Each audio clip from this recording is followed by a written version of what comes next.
따스한 성령님 마음으로 보내 내 몸을 감사며 주어지는 평안함 만족함을 느끼네. 사랑과 진리에 사랑과 진리에 한 줄 깊이 보내 한 줄 깊이 보내 내 몸을 감사며 주어지는 평안함. 그 사랑 오늘 우리에게 주신 하나님의 말씀은 시편 105편 36절에서 45절까지 말씀입니다. 또 여호와께서 그들의 기력의 시작인 그 땅의 모든 장자를 치셨도다. 마침내 그들을 인도하여 은금을 가지고 나오게 하시니 그의 지파 중에 비틀거리는 자가 하나도 없었더라. 그들이 떠날 때에 애굽이 기뻐하였으니 그들이 그들을 두려워함이로다. 여호와께서 낮에는 구름을 펴사 덮개를 삼으시고 밤에는 불로 밝히셨으며 그들이 구한즉 메추라기를 가져오시고 또 하늘의 양식으로 그들을 만족하게 하셨도다.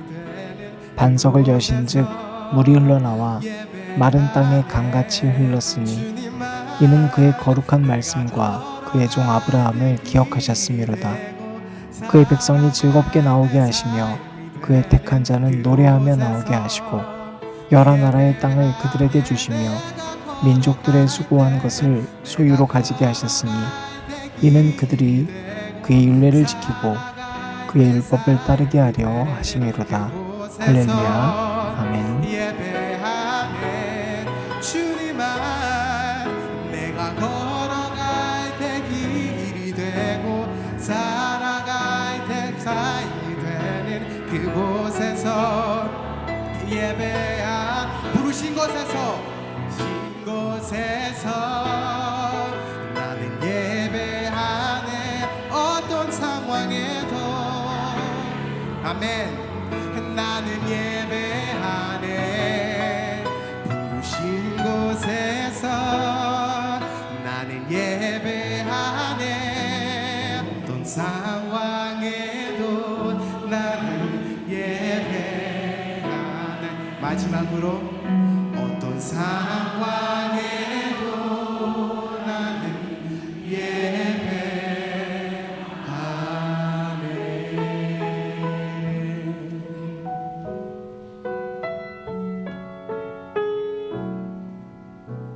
주님께 영광을 돌립시다.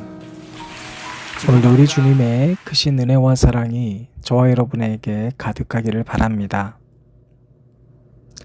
오늘의 말씀 가운데에는 좀 극단적인 양극의 내용들이 나오는데요. 먼저 장자를 치셨다는 이런 비극적인 이야기가 나오죠.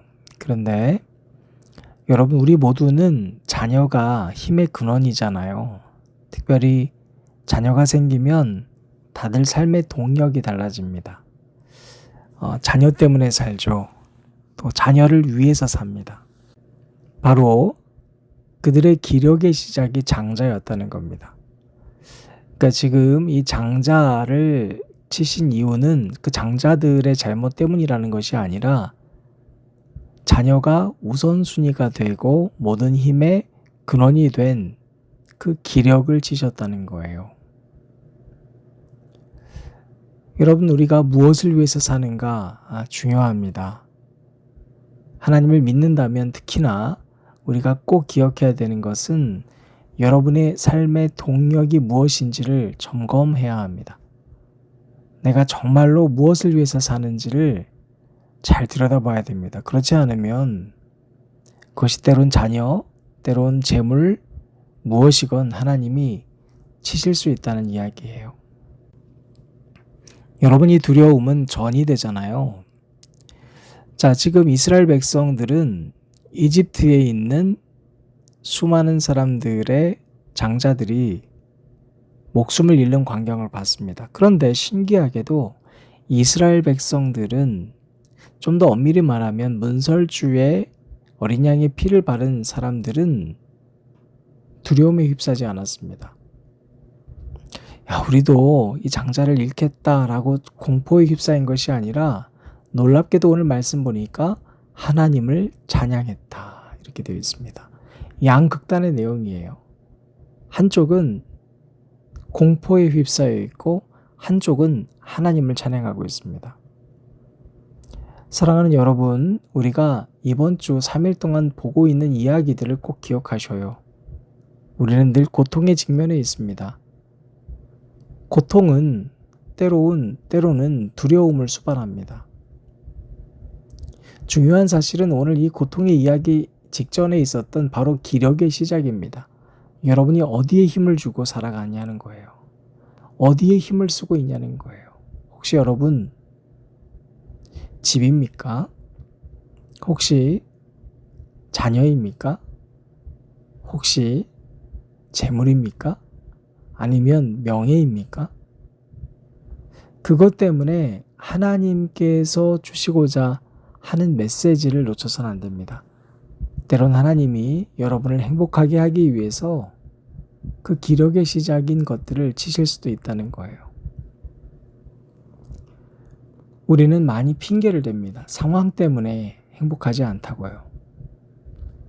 얼마 전 세계 최고령자인 마리아 브라네아스라고 하는 할머님, 스페인에 사시는 할머니께서 117세이신데 이 세상을 작고하셨어요. 그분은 살면서 행복했을까요? 불행했을까요? 우리가 이번 주에 봤던 이야기들처럼 만약에 검은 글씨만 기억한다면 이 할머님이 살았던 117년의 생애 가운데 검은 글씨로 드러난 역사들은 불행을 얘기할 겁니다. 이분은 원래 미국에서 태어났는데 1차 세계대전을 당하면서 스페인으로 이동하실 때 청력을 상실했습니다. 청각장애를 가지신 거예요. 아동기 1918년에 스페인 독감 대유행에 걸립니다.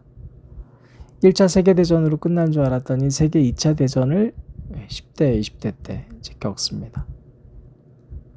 여러분, 우리는 살면서 그런 얘기를 많이 하죠. 오래 살아서 뭐해. 이분이 세상에서 가장 오래 살았는데요. 이분이 남긴 말이 있습니다. 나는 어디에 있든지 행복할 것이다. 그리고 남아있는 우리들에게는 나는 눈물을 싫어하니까 울지 말라는 거예요. 그러면서 웃으면서 세상을 떠났습니다. 여러분, 세상의 마지막 날에 웃으면서 가는 것이 우리 인생의 목적이어야 합니다. 하나님을 찬양하는 것이요. 그러려면 오늘 주어진 삶에 낭망하지 않는 것입니다. 오늘 우리는 찬양하는 겁니다. 세상에서는 여전히 장자의 사망에 대한 이야기가 들릴 거예요. 누군가는 기력의 시작인 장자를 잃는 이야기를 보면서 우리도 공포에 휩싸일 수 있지만 그러나 우리는 찬양하는 겁니다. 왜냐하면 찬양에는 힘이 있거든요. 여러분, 노래는 내 감정을 소모하고 내 감정을 표현하는 것이지만 찬양은 내 감정이 아니라 내 감정을 다스려주는 하나님의 힘을 노래하는 거예요. 일반 노래는 내가 노래하고 감정을 표현하고 끝난다면 그래서 찬양은 하나님의 힘이 나를 다스리는 것을 경험하는 겁니다. 그래서 슬퍼도 찬양하시는 거예요. 힘들 때 입을 다무는 것이 아니라 힘들 때 찬양하는 거예요. 두 번째로 우리가 오늘 꼭 기억해야 될 것은 바로 안전함입니다. 다른 이야기로 우리는 솔직해져야 합니다. 시편은요, 참 많은 이야기들이 좋은 이야기로 찬양하는 게 아니라 고통을 찬양으로 드리고 있습니다. 여러분, 모든 고통 가운데 살고 있죠. 세상 사람이나 그리스도인이나 다 똑같습니다. 모두가 다 기력의 시작이 무너지는 이야기들 가운데 있어요. 누군가는 장자를, 누군가는 사람을, 누군가는 재물을, 누군가는 집을, 누군가는 건강의 고통 가운데 공포에 휩싸여 있습니다. 그런데 이때 세상의 방법은 이 이야기를 사람들한테 하소연하고 다니는 거예요. 내가 이랬어, 제가 저랬어, 저 사람이 못됐어. 그런데 여러분, 크리스천의 방법은 하나님께 내뱉는다는 거예요. 하나님, 나 진짜 힘듭니다. 하나님, 저 원수를 만났습니다. 이게 왜 다를까요? 여러분, 오늘 말씀을 우리가 다 읽지 않았지만 이 말씀을 보면 10가지 재앙을 덧입혀서 계속해서 말해주고 있거든요.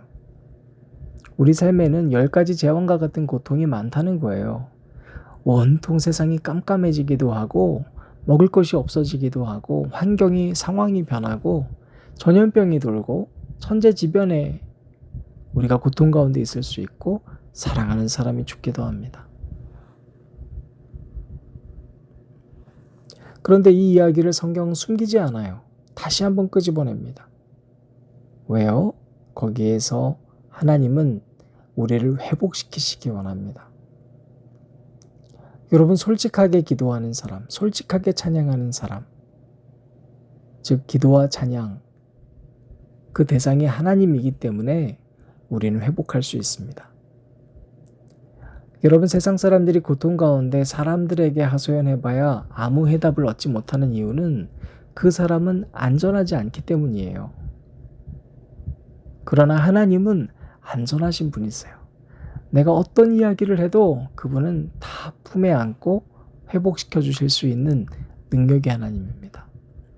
안전해지기 위해선 2가지 전제 조건이 필요해요. 내가 누군가에게 안전함을 느낀다는 건 그 사람은, 아니 그 대상은 나의 있는 모습 그대로를 다 수용하는 존재이기 때문입니다. 그런데 사람은 그렇지 못하거든요. 사람은 자기의 기준대로 좋고 나쁜 평가해요. 2번째로 우리가 안전함을 느끼기 위해서는 그 대상은 나의 허물도 나의 죄도 다 끌어안고 또 회복시킬 수 있는 능력이 있어야 합니다. 즉, 그 대상은 내가 어떤 모습이든지 내가 아무리 의지해도 허물어지지 않는 완전한 존재여야 합니다. 사람은 그럴 수 없거든요. 사람은 절대로 안전하지 않습니다. 사랑하는 여러분, 왜 우리가 고통 가운데 찬양해야 할까요? 왜 우리가 죽음과 같은 상황에서도 찬양해야 될까요? 하나님께서 안전하시기 때문입니다. 그렇다면 우리 공동체도 마찬가지여야 돼요. 공동체는 어디에서건 솔직할 수 있는 곳이어야 됩니다. 예배당 와서 거룩한 기도하는 사람들, 거룩한 찬양만 흥얼거리는 사람들이 아니라 어떠한 모습을 다 보여도 끌어안을 수 있는 공동체, 그 가운데 하나님의 회복의 역사가 나타나게 될 줄로 믿습니다. 여러분, 지옥은 겉만 번지르르한 곳입니다. 그 누구도 솔직할 수 없는 게 지옥입니다. 천국은 솔직할 수 있는 겁니다. 내 모습 그대로를 드려도 안전하고 하나님께서 회복시켜 주시는 그곳이 천국인 줄로 믿습니다. 오늘 저와 여러분의 하루가, 그리고 우리 생명샘 교회가 서로에게 안전한 곳이 되기를 주님의 이름으로 축원합니다. 하나님, 감사합니다. 오늘 주신 말씀을 우리가 기억하기 원합니다. 하나님, 세상에는 우리가 힘주고 살았었으나, 그러나 그 기력의 시작인, 그 기력의 근원들이 무너지는 고통과 죽음의 이야기들이 가득합니다. 그러나 하나님, 우리 두려워하지 않고 그 모든 이야기들을 하나님께 올려드립니다. 하나님이 가장 안전한 분이시기 때문입니다. 하나님만이 회복시켜 주실 수 있음을 굳게 믿습니다. 이제 우리가 서로에게 보다 안전한 한 사람 한 사람, 그런 귀한 공동체 되게 하여 주시옵소서. 예수님 이름으로 기도드립니다. 아멘. 사랑하시네, 연약한 그대로 사랑하시네. 나의 모든 발걸음 주가 하시나니 날 인도하소서. 내 모습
주와 함께